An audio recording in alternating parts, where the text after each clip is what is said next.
мэдрэмжийн донтолт гэж байгаа шүү дээ. Та ямар мэдрэмжийн донтой вэ?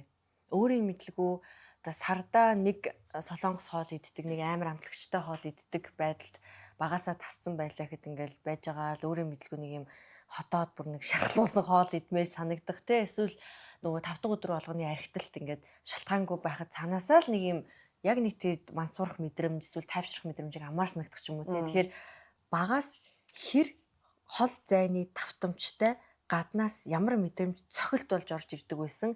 Тэгээд тэр цохилтын араас би ямар болдог байсан гэдгээ хийх гээд байдаг байхгүй.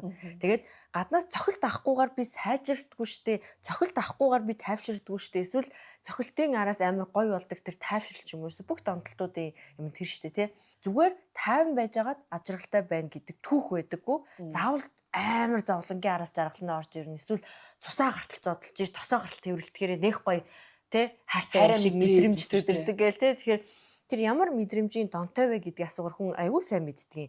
Би харилцаанаас түгшилт мэдрэх донтой, харилцаанаас би харталт мэдрэх донтой, харилцаанаас би хамаарал мэдрэх донтой, харилцаанаас би садизм мэдрэх донтой, эсвэл намайг ашиглаж байгааг мэдрэх дуртай. Би ашиглуулахгүй байхаараа би өхмээр санагддаг гээл тэ.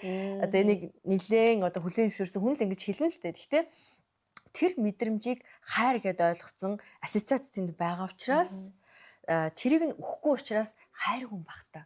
Тэгээд тэр мэдрэмжийг ямар нэг арга замаар авахыг хайрын тоглоом тоглох гэж нэрлэнэ. Тэгэхээр тэр тоглоомнуудыг тоглохоо боллох хэрэгтэй.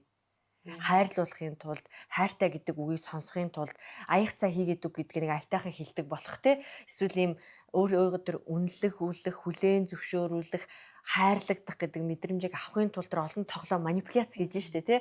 Хардуулж нэг үзэл, хаалгаас авч нэг гарч үзэл тий.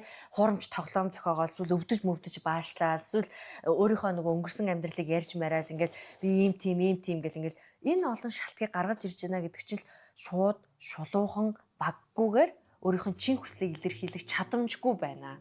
Тэгээд тэрийг манипуляцийн арга замаар авсаар байгаа сурччихжээ. Тэгэхээр токсик болчихжээ. Тэдрийгээ болоод ад жаргалыг яг цэврээр нь мэдрэхгүй байгаа бусад токсик юмнуудаа хай. Хэрэлдэхгүй байгаа жаргалтай байж болно. Soul Lab ерөнхий ивент тэтгэгч өөрийгөө хайрлая Oxy.